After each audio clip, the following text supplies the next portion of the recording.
ca să am dovada că le-a făcut singur. Nu mă mai bag. Încep să nu mai bag. Și înainte mă ajuta mai mult. Dar acum îl las singur pentru că ți-am zis, vreau să învețe să greșească, să se frustreze, să... Că a învățat, știi, s-a învățat să ceară ajutor tot timpul. Nu pot, nu știu, nu pot, nu știu. Astea sunt de bază, știi?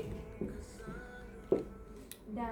Și acum zic eu, nu pot, nu știu. O să cântăm la casa ca așa. Serios? Da? Da. Sunt în trupă și o Când să... e casa? Când are să venim? Mă, în decembrie O pe să- 12, nu știu dacă Ana, mai sunt bilete, că e de vreau și Crăciun, eu. Da. Vreau Da, și dar eu o să să cânt- merg, dar nu mai știu dacă sunt... O să cântăm de 2 ori și plătesc. Serios? Da, da, da, foarte bine, așa și trebuie. Da.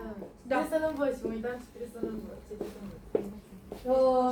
Știu că mai erau vreo 4 bilete, că au venit invitații.